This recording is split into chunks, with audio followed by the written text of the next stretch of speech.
मंगल भवन अमंगल हारी, द्रवहु सुदशरथ अजिर बिहारी। तो अभी राम भरत संवाद प्रसंग ही चल रहा है, जिसमें राजा जनक के ऊपर सबकी निगाहें टिकी हुई हैं। तो आइए शुरू करते हैं। देखिए क्या कुछ घटित हो रहा है।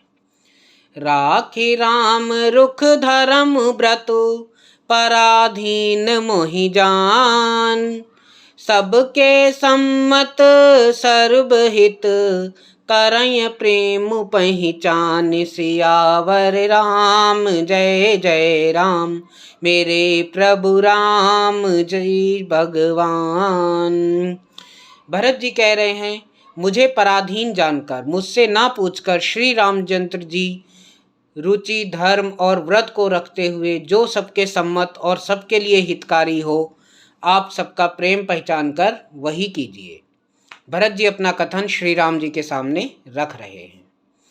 भरत बचन सुनि देखि सुभाऊ, सहित समाज सराहत राऊ। सुगम अगम मुदु मंजु कठोरे, अरथु अमित अति आखर थोरे। भरत जी के वचन सुनकर और उनका स्वभाव देखकर समाज सहित राजा जनक उनकी सराहना करने लगे। सभी लोग उनकी सराहना करने लगे। भरत जी के वचन सुगम और अगम, सुंदर, कोमल और कठोर हैं। उनमें अक्षर थोड़े हैं परंतु अर्थ अत्यंत अपार भरा हुआ है। बहुत बढ़िया उपमा दी गई है। वो उन्होंने थोड़ा कहा परंतु उसमें बहुत कुछ समझने लायक है। ज्यों मुख मुकर मुकुर निज पानी, कही न जाई अस अद्भुत बानी। भूप भरत मुनि सहित समाजु, जे गे जय विबुध कमद द्विजराजु। जैसे मुख दर्पण में दिखता है और दर्पण अपने हाथ में है, फिर भी वह मतलब मुख का प्रतिबिंब जो शीशे में दिखाई देता है उसे हम पकड़ नहीं सकते। इसी प्रकार भरत जी की अद्भुत वाणी भी पकड़ में नहीं आती है, अर्थात शब्दों से उनका आशय समझ में नहीं आता। तब राजा जनक जी, भरत जी और मुनि वशिष्ठ जी समाज के साथ वहां गए जहां देवता रूपी कुमुदों के खिलने वाले चंद्रमा श्री रामचंद्र जी थे। सुनि सोचि शोध विकल सब लोगा, मनहु मीन गन नव जल जोगा। देव प्रथम कुल गुरु गति देखी, निरखि विदेह स्नेह विशेषी। यह समाचार सुनकर सब लोग सोच से व्याकुल हो गए, जैसे नए जल के संयोग से मछलियां व्याकुल हो जाती हैं। देवताओं ने पहले कुलगुरु वशिष्ठ जी की दशा देखी, फिर विदेह जी के विशेष स्नेह को देखा। राम भगति मय भरत निहारे, सुर स्वारथि हरहि हिय हारे। सब कौ राम प्रेम मय पेखा, भय अलेख सोच बस लेखा। और तब श्री राम भक्ति से ओतप्रोत भरत जी को देखा। इन सबको देखकर स्वार्थी देवता घबराकर हृदय में हार मान गए, निराश हो गए कि अब रावण का वध किस प्रकार होगा यदि श्री रामचंद्र जी अयोध्या चले जाएंगे। उन्होंने सब किसी को श्री राम प्रेम में सरोबार देखा। इससे देवता इतने सोच के वश हो गए कि जिसका कोई हिसाब ही नहीं है। राम स्नेह सकोच बस, कह सोच सुरुराज। रचहु प्रपंच ही पंच मिले, नहित भयउ आकाज। सियावर राम जय जय राम, मेरे प्रभु राम जय श्री राम।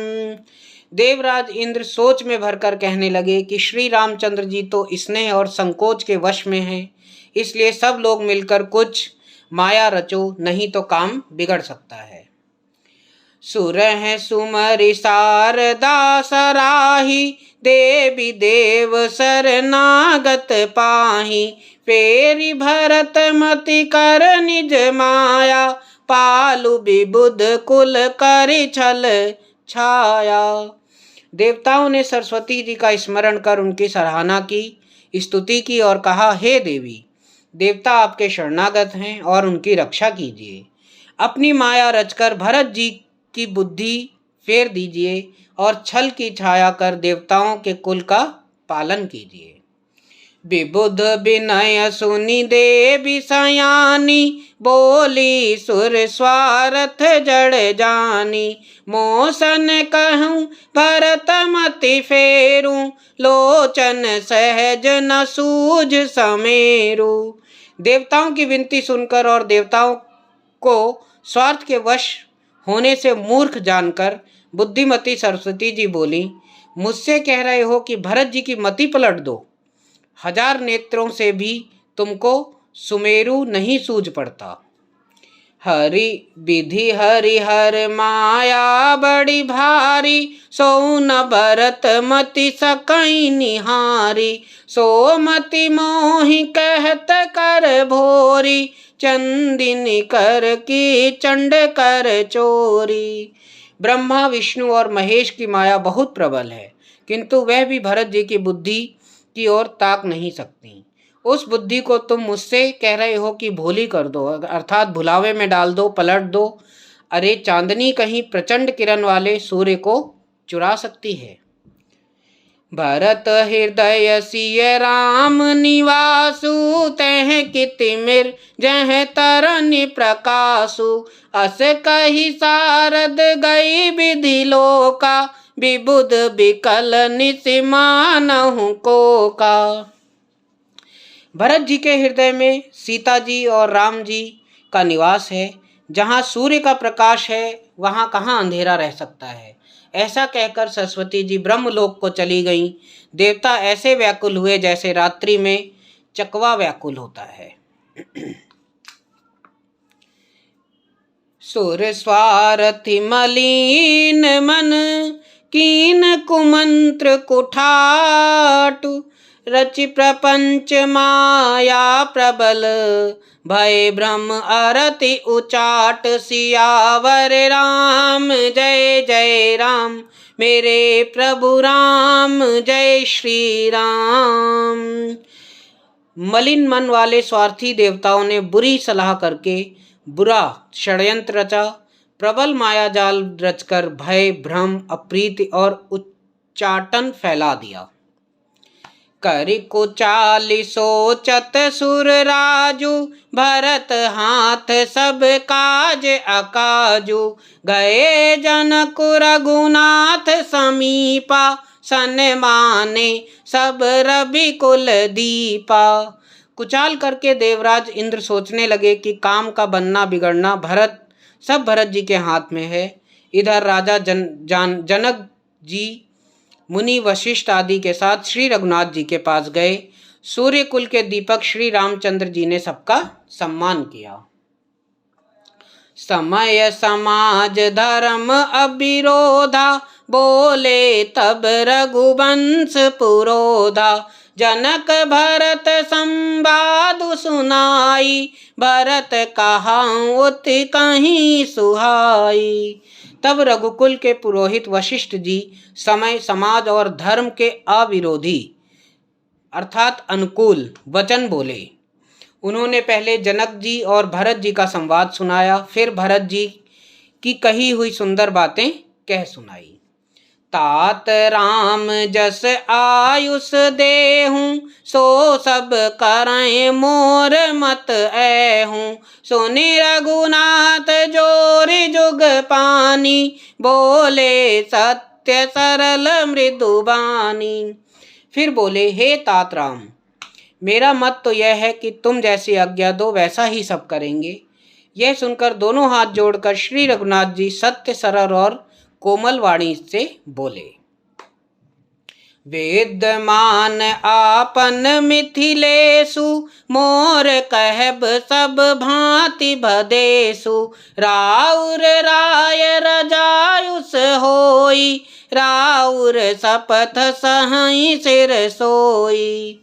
आपके और मिथिलेश्वर जनक जी के विद्यमान रहते मेरा कुछ कहना सब प्रकार से भद्दा दिखाई देता है, अनुचित है।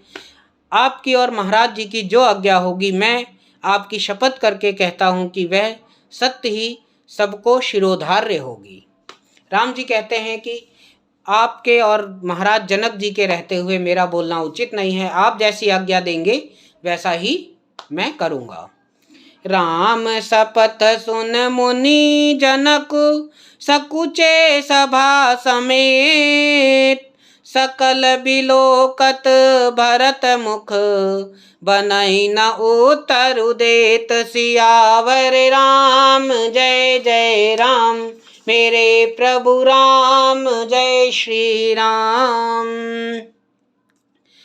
श्री रामचंद्र जी की शपथ सुनकर सभा समेत मुनि और जनक जी सब स्तभित रह गए। किसी से उत्तर देते नहीं बनता था। सब लोग भरत जी का मुंह ताक रहे हैं। सभा सकुच बस भरत निहारी, राम बंधु धरु धीरजु भारी। कुसमऊ देखि सनेहु संभारा, बढ़त विधि जिम घट जनिवारा। भरत जी ने सभा को संकोच के वश में देखा। राम बंधु भरत जी ने बड़ा भारी धीरज धरकर और कुसमय देखकर अपने प्रेम को संभाला और बढ़ते हुए विंध्याचल को अगस्त जी ने जैसे बढ़ते हुए विंध्याचल को अगस्त जी ने रोका था। एक बार अगस्त महामुनि अगस्त जी ने विंध्याचल पर्वत बहुत बढ़ रहा था तो उसको रोका था। उस तरह से भरत जी ने अपने प्रेम को संभाला। शोक कनक लोचन मति छोनी, हरि बिमल गुण गण जग जोनी। भरत विवेक बराह विशाला, अनायास उधरी तेहि काला। शोक रूपी हिरण्याक्ष ने बुद्धि रूपी पृथ्वी को हर लिया, जो विमल गुण समूह रूपी जगत की योनि उत्पन्न करने वाली थी। भरत जी के विवेक रूपी विशाल वराह रूपी भगवान ने बिना ही परिश्रम उसका उद्धार कर दिया। करि प्रणाम सब कह कर जोरे, राम राउ गुरु साधु निहोरे। क्षमब आजु अति अनुचित मोरा, कहूँ बदन मृदु बचन कठोरा। भरत जी ने प्रणाम करके सबके प्रति हाथ जोड़े और श्री रामचंद्र जी, राजा जनक जी, गुरु वशिष्ठ जी और साधु संत सबसे विनती की और कहा, आज मेरे इस अत्यंत अनुचित बर्ताव को क्षमा कीजिएगा। मैं छोटे मुख से कठोर वचन कह रहा हूँ। हिय सुमरी शारदा सुहाई, मानस ते मुख पंकज आई। विमल विवेक धर्म नयसाली, भरत भारती मंजू मराली। फिर उन्होंने हृदय में सुहावनी सरस्वती जी का स्मरण किया। वे मानस से उनके मन रूपी मानसरोवर से उनके मुखार विंद पर आ विराजी। निर्मल विवेक धर्म और नीति से युक्त भरत जी की वाणी सुंदर हंसनी के समान हो गई। निरखी विवेक बिलोच नहीं, शिथिल स्नेहु समाज। करि प्रणाम बोले भरतु, सुमर सिय रघुराजु। सियावर राम जय जय राम, मेरे प्रभु राम जय श्री राम। विवेक के नेत्रों से सारे समाज को प्रेम से शिथिल देखकर सबको प्रणाम कर श्री सीता जी और श्री रघुनाथ जी का स्मरण करके भरत जी बोले। सुनिए क्या बोलते हैं। प्रभु पितु मात हृदय, प्रभु पितु मातु सुहृद गुरु स्वामी। पूज्य परम हित अंतर जामी, सरल सुसाहिबु शील निधानु। प्रणत पाल सर भग्य सुजानु। हे प्रभु, आप पिता माता सुहृद गुरु स्वामी, पूज्य परम हितैषी और अंतर्यामी हैं।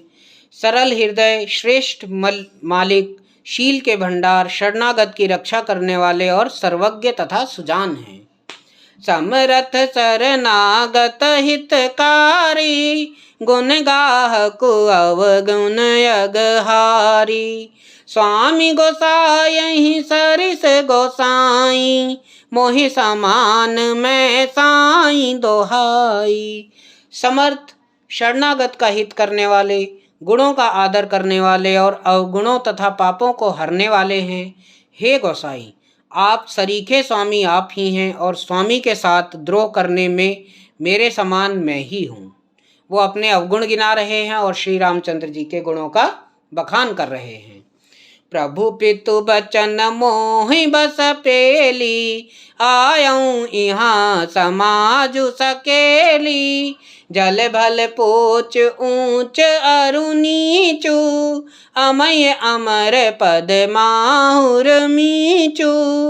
मैं मोहवश आपके और पिताजी के वचनों का उल्लंघन कर और समाज बटोर कर यहाँ आया हूँ। जगत में भले बुरे, ऊंच नीच, अमृत और अमर पद, विष और मृत्यु आदि सब कुछ है। राम रजाई मेट मन माही, देखा सुना कतहु कोई नाही। सो मैं सब विधि कीन ठिठाई, प्रभु बानी स्नेह सेवकाई।